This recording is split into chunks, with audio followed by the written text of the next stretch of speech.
Assalamualaikum warahmatullahi wabarakatuh. Perkenalkan, nama saya Muhammad Najumuddin Barik dari kelas 11 IPS 2, nomor absen 21. Saya di sini akan membahas tentang PowerPoint dengan bab drama. Untuk yang pertama, indikator utama adalah menentukan tokoh, peran, dan wataknya. Menentukan konflik dengan menunjukkan data yang mendukung, menentukan tema dengan alasan, menentukan pesan dengan data yang mendukung, merangkum isi drama berdasarkan dialog yang didengar, mengaitkan isi drama dengan kehidupan sehari-hari. Tujuan pembelajaran: setelah kegiatan pembelajaran, siswa diharapkan dapat menentukan tokoh, peran, dan wataknya, menentukan konflik dengan menunjukkan data yang mendukung, menentukan tema dengan alasan, menentukan pesan dengan data yang mendukung, merangkum isi drama berdasarkan dialog yang didengar, mengaitkan isi drama dengan kehidupan sehari-hari. Di sini bisa dilihat dari mapnya, drama, ciri-ciri drama, unsur intrinsik drama, judul, tema, plot, alur, kepenokohan dan perwatakan, petunjuk laku, dan amanat latar setting. Pengertian drama. Drama adalah salah satu ragam sastra atau prosa yang berbentuk cerita atau kisah yang melibatkan konflik atau emosi dalam bentuk dialog dan gerak yang disusun untuk dipentaskan.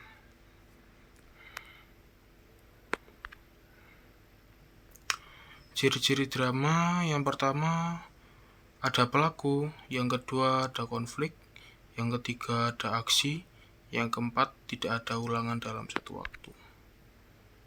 Pengertian unsur intrinsik drama. Unsur intrinsik adalah unsur-unsur yang membangun karya sastra itu sendiri. Dari Nurgiantoro tahun 2002. Unsur-unsur inilah yang menyebabkan karya sastra hadir sebagai karya sastra. Unsur-unsur yang secara faktual akan dijumpai jika orang membaca karya sastra. Unsur intrinsik sebuah drama adalah unsur-unsur yang atau secara langsung turut serta membangun cerita. Judul, tema, alur, perwatakan, petunjuk laku, latar, amanat merupakan unsur intrinsik sebuah naskah drama. Yang pertama adalah judul. Judul adalah kepala karangan atau nama yang dipakai untuk buku atau bab dalam buku yang dapat menyeratkan isi buku tersebut. Judul suatu karya drama juga merupakan kunci untuk melihat keseluruhan makna drama. Fungsi judul.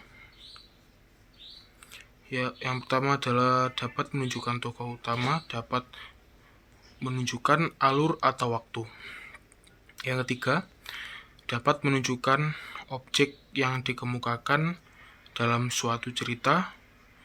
Yang terakhir, dapat mengidentifikasikan keadaan atau suasana cerita. Yang kedua adalah tema. Adalah ide yang mendasari cerita sehingga berperan sebagai pangkal tolak pengarang dalam memaparkan karya fiksi yang diciptakan.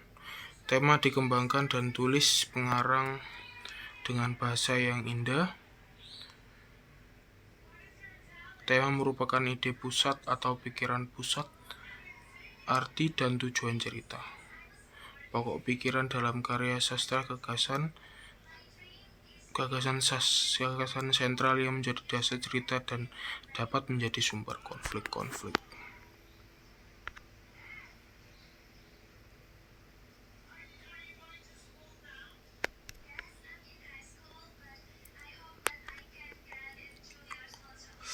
Plot atau alur.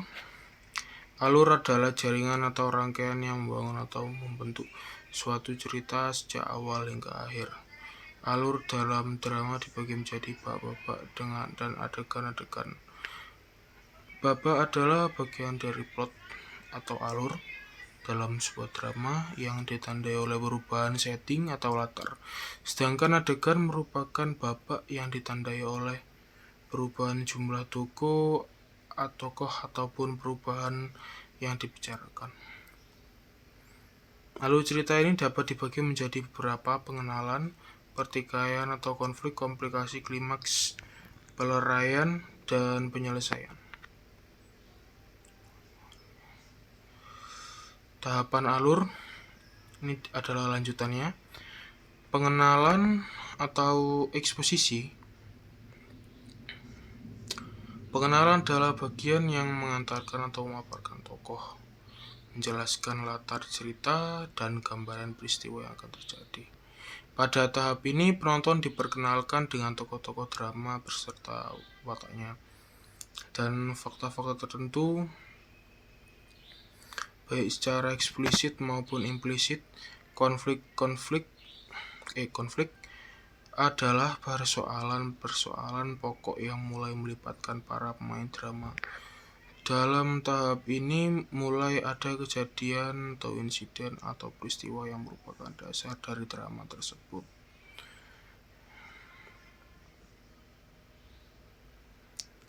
Komplikasi merupakan tahap di mana insiden yang terjadi mulai berkembang dan menimbulkan konflik yang semakin banyak dan ruwet. Banyak persoalan yang mengkait-kaitkan, tetapi semuanya masih menimbulkan tanda tanya. Klimaks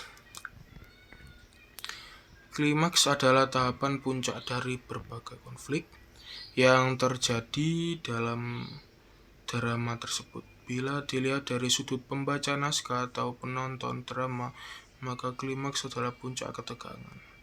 Bila dilihat dari sudut konflik, maka klimaks adalah titik pertikaian paling ujung antar pemain drama. Resolusi atau peleraian dalam tahap ini dilakukan penyelesaian konflik. Jalan keluar penyelesaian konflik yang terjadi sudah mulai tampak jelas. Penyelesaian merupakan tahap terakhir dari sebuah drama. Dalam tahap terakhir ini semua konflik berakhir dan cerita selesai. 4. Penokohan dan perwatakan. Perwatakan atau karakter tokoh adalah keseluruhan ciri-ciri jiwa seorang tokoh dalam lakon drama. Karakter ini diciptakan oleh penulis lakon untuk diwujudkan oleh para pemain drama. Tokoh-tokoh drama disertai penjelasan mengenai nama, umur, jenis kelamin, ciri-ciri fisik, jabatan, dan keadaan kejiwaannya. Jenis-jenis tokoh A. Berdasarkan peranannya. 1. Antagonis, tokoh utama berperilaku jahat. 2. Protagonis, tokoh utama berperilaku baik. 3. Tritagonis, tokoh yang berperan sebagai tokoh pembantu. Berdasarkan fungsinya, tokoh sentral, tokoh yang berfungsi sebagai penentu gerakan alur cerita. Tokoh utama, tokoh yang berfungsi pendukung tokoh antagonis atau protagonis. Tokoh pembantu, tokoh yang pelengkap penderita dalam alur cerita.